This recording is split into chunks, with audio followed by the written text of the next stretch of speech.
Hi besties, welcome again to my YouTube channel. Today we'll be talking about obtaining German family reunion visa in 2023. So you're trying to obtain a family reunion visa for your spouse. There are things you need to know in 2023. Some things have changed from what it used to be, and there are some things that you need to know. So number one, if you are trying to relocate your spouse to join you in Germany, it is important that you are married to that your spouse. Of course, once you say someone is your spouse, it means you need to be married to that person. So living together does not equate being married to someone. So you need to be married to that spouse that you're trying to relocate. Number two is you need to obtain a passport for your spouse. So the person you want to relocate to Germany, the person that is going to join you in Germany, needs to have an international passport. Okay, and the reason for the international passport is because the first step of the application process, where you apply for an interview date, you will need to input the passport number of your spouse. Okay, so it's important that that person already has an international passport. So if you have plans of reunion and your spouse does not have an international passport yet, so it means that you need to work on that first, because you will need the passport number in the application process. So you need, after applying for the visa, you will need to wait for an interview date. Yes, when you apply for the visa, then you need to wait for an interview date. After the application, the interview date usually takes within a year. After the application, it might be faster, but not more than a year. About a year, you get called for the interview, depending on the country again. So within a year, you should get called for the interview. So when you get called for the interview, there are things that you need to take when you're going for the interview. So the waiting time, that time that you're using to wait for you to be called for the interview, is the time where you use to gather these requirements, these documents. And mind you, when going, it's better to arrange those documents so that when you get there, you'll be organized and it doesn't seem so stressful for you. Some of the documents, you need a valid international passport, of course, and your passport should be valid for at least another year. If you're applying today now, it means that for the next 1 year, that passport should still be valid as of when you're applying. And then the passport should have at least 2 empty pages. That's for people that already have international passport that they've been using before the application process. Make sure that the passport has at least 2 empty pages. Then you will need to fill the application form, the declaration form, and contact information form. You need to fill it and you need to sign it. The application form can be obtained online. What it contains your basic details, personal details, and then there's a section where you have to input details of your maybe siblings, family members, parents, and even your friends. Okay, so nothing serious about that. You need to fill that as well. Personal covering letter explaining the exact purpose and duration of the stay. Additional questionnaire. There's a questionnaire that you need to fill online as well. Okay. Copy of the first and last page of all pages containing entry stamps and exit stamps. So this particular stamp that you're talking about is for your spouse that is in Germany. Now, the person that is in Germany, if the person has been visiting before visiting the country, you will need the entry and exit stamps on the person's passport to show that, oh, the person visited you at so time and it went back to Germany at so time. So that's what that entails.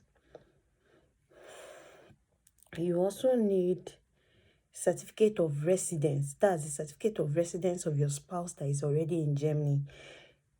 Then not older than 6 months. You need a copy of your spouse's residence permit. This is also for the person that is in Germany. Proof of marriage, that's your marriage certificate. Sometimes they say you should bring 2 copies, all of that. So you should get prepared. Make sure you have your copies ready, because if you don't, if you get to the German embassy, it might be that the price that they would, in fact, it's not, it might be the price that they will make such copies for you around that environment will be times 10, sometimes times 20 of what you would have done normally outside. So you need to prepare yourself. Then you also need your birth certificate, okay? Your birth certificate. You need some of your school certificates if applicable, especially those ones that also show your date of birth, all those certificates that show your date of birth. It would be nice. Then divorce certificate, if you've been previously married to someone else that is not that your spouse, you've divorced someone before, so you need that. Certificate of death of former spouse. If you've been married before to someone that died, you need a certificate of death of that spouse. Academic degree certificate, that's if it is applicable. You also need proof of German knowledge. The proof of German knowledge is not for the person in Germany, it's for the person that is still trying to go to Germany. Now, the spouse that is in another country but wants to relocate to join their partner in Germany, that's the person that needs the proof of German language. That's the A1 level. So while waiting for the interview date, you need to work on your German language. That's the A1. The A1 is very, very easy to pass, but the first step to passing the language is to make sure that you enroll yourself in the best language school. The best language school, because you have to pass, and I think the pass mark is 60 out of 100. It is a major requirement, and it cannot be like changed or this thing. That's the standard. So make sure that when you're trying to apply to get a very, very good German language class where you will be taught the basics, the fundamentals, and then where you know that you'll be able to pass the exam. So now let me share my own story with you. For example, when I was trying to prepare for the exam, I had an 8 to 5 job. And 8 to 5 job, but by the time you calculate traffic, jam, all of that, you're getting home around 8. Before you eat, get yourself together. It's already night time and all of that. So the only time I had was Saturday, because my language class then was from Monday to Saturday. They don't do Sunday classes, so it was only Saturday that was my free day. So I had to speak to the instructor to say that this is the nature of my job, this is the time that I'll be available, whereas other students are able to go during the week. I can't come during the week. And then we're able to map out a plan for me to study. And when I had to take leave at my place of work, I took my leave, and I used my leave period to prepare for the exam. Okay, so you need to work out a time and a schedule that works for you and that works with your plan. The major part is that you need to be prepared to pass the exam.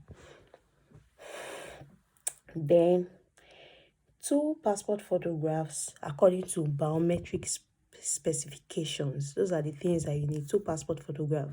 So when we are talking about 2 passport photographs, the biometric specifications allow certain features of your face to show, like your ears, your nose, your eyes, and all of that. So you don't need to bother yourself about it. When you get to the place where you snap passport, just tell them according to biometric specifications, they know what to do. Then visa fee.